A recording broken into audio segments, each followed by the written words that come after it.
আসসালামু আলাইকুম রহমতুল্লাহি ওয়া বারাকাতুহু। বন্ধুরা কেমন আছেন? আশা করি ইনশাল্লাহ ভালো আছেন। আমাদের যতগুলা দল আছে সবাই একসাথে মিলে আজকে একটা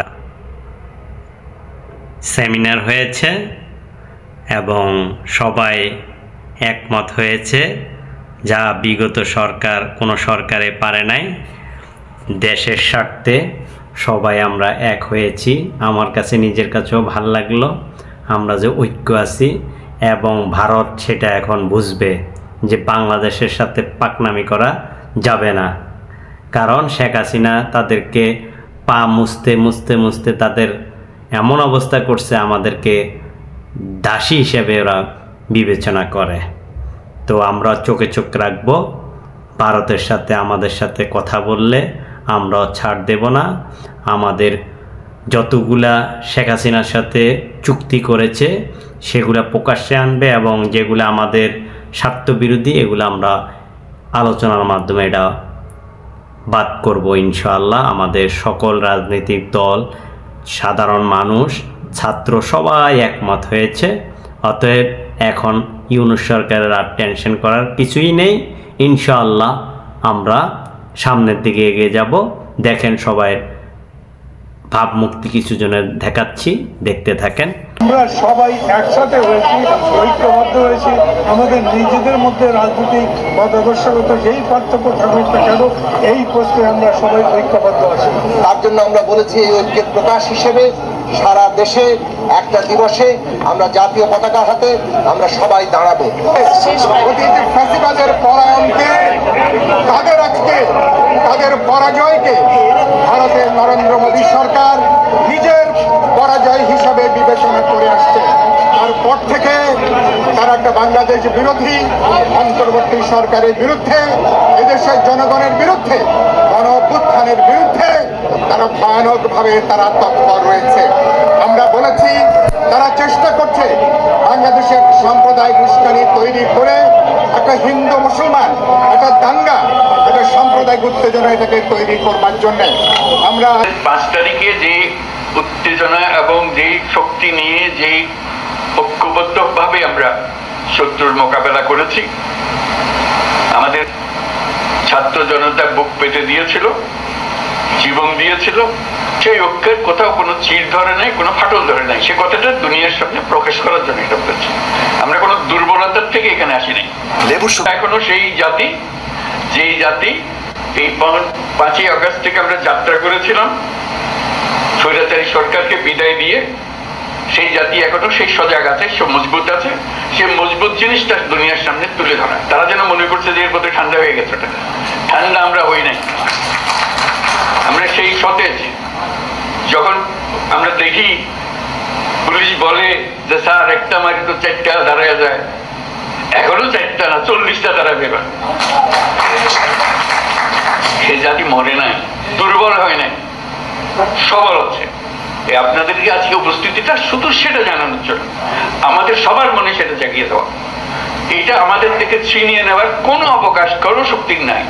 যে যত ষড়যন্ত্র করুক, যত প্রচার করুক, যত কিছুই করুক, আমাদের থেকে এটা ছিনিয়ে নিতে পারবে না। কারণ আমাদের রক্ত এখনো শুকায় নাই। আমাদের দেয়ালে দেয়ালে যে লেখাগুলো আছে আসা যাওয়ার পথে রোজ পড়েন, সেগুলো মুছে যায় না, এগুলো দগদগ করছে, এগুলো এখনো সেটা আমাদের বুকেও দগদগ করছে। কাজে আমরা সেই শক্তিমান জাতি, আমরা লড়াই করব। আমরা শুধু হাস্যকর যে প্রচেষ্টাগুলো হচ্ছে সেগুলো তুলে ধরার জন্য আপনাদেরকে আহ্বান জানিয়েছে। আপনাদের মনে কোনো প্রশ্ন ছিল কিনা, আপনারা সুন্দরভাবে সেগুলো তুলে ধরেছেন। আমরা নানা মত, নানা পথ, এগুলো থাকবে, এটা যে কোনো জাতির মধ্যে থাকবে, কিন্তু এই বিষয়ে কোনো রকমের মতভেদ আমাদের নেই। যেভাবে আপনারা এই 5ই আগস্টের পর থেকে একত্র হয়ে চলেছেন, সেই একতা এখনো ঐক্য, সেই মজবুত ঐক্য রয়ে গেছে এবং থাকবে। সেটা আমরা জনগণকে জানিয়ে দিলাম আজকে। সবাইকে যেন জানি, সবার মনে আবার সন্দেহ আসছে কি হচ্ছে জানি না। এটা একত্র হয়ে বসাতে, এই ছবিটা শুধু যদি দেখে মানুষের মনে আবার বর্ষা থাকবে। আমরা তো করে যাইনি। আমরা তো এই জাতি এই মজবুত অবস্থাতে আমরা এখনো আছি। সেই মজবুত অবস্থাতে আমরা আছি এবং থাকবো। কেউ আমাদের ঐক্য ছিনিয়ে নিতে পারবে না, কেউ আমাদের স্বাধীনতার থেকে আমাদেরকে বঞ্চিত করতে পারবে না। পরিবেশন করেছিলেন যে মাননীয় প্রধান উপদেষ্টা আজকে সমস্ত দলের জাতীয় নেতৃবৃন্দকে এখানে আহ্বান জানিয়েছিলেন। আমরা সেখানে এসেছিলাম, দল মত আমাদের ভিন্ন, আদর্শ আমাদের ভিন্ন, পথ আমাদের পথটা হচ্ছে বাংলাদেশকে রক্ষা করতে হবে। এই 54 বছরের ইতিহাসে, বাংলাদেশের 53 বছরের ইতিহাসে আজকে একটি নতুন অধ্যায় রচিত হয়েছে।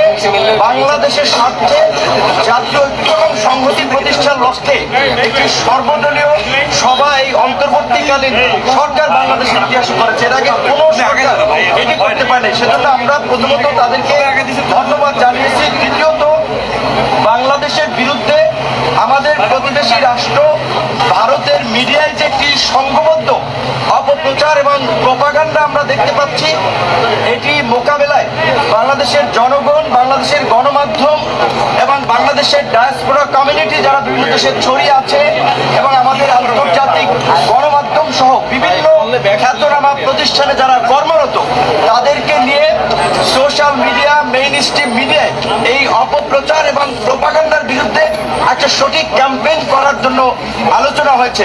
যদি ভারত সে ধরনের আক্রোশ না দেখায়, তাহলে আবার বাংলাদেশের এই মুহূর্তে যারা মিত্র, তাদেরকে সাথে নিয়েই বাংলাদেশ তার কর্মকৌশল ঠিক করবে।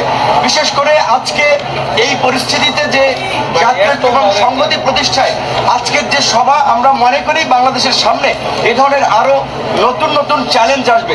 সেই জায়গা থেকে গণ অধিকার পরিষদের পক্ষ থেকে একটি প্রস্তাবনা ছিল যে রাজনৈতিক দল সমূহের অংশীজনদেরকে নিয়ে আগামী 2 বছরের জন্য একটা জাতীয় সরকার করা এবং দেশে স্থিতিশীল পরিস্থিতি সৃষ্টি করায় 6 মাসের জন্য সব ধরনের সভা সমাবেশ নিষিদ্ধ করা। Subscribe with share and like. Press the bell icon. Thank you.